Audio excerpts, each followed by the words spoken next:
انك تكوني حلوة ما رح تخليه يبقى، انك تعامليه احلى معاملة ما رح تخليه يبقى، انك تكوني صادقة معه وتخبريه كل شيء ما رح تخليه يبقى، انك تحبيه وتهتمي فيه اكتر من اي حدا ما رح تخليه يبقى، انك تكوني احسن مرة بالعالم كمان ما رح تخليه يبقى. تعرفي ليه؟ لانه الشيء الوحيد اللي بيخلي الرجل يبقى معك هو انه هو بده يبقى معك. قد ما حاولتي وعملتي ما فيك تجبري رجل انه يبقى معك او يحبك اذا هو ما بده هالشي.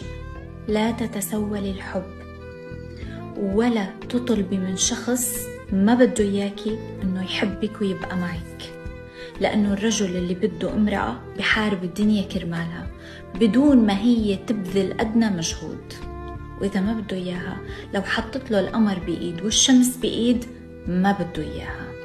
وما تضلك متعلقة بشخص ما بده إياكي تضلك متعلقة.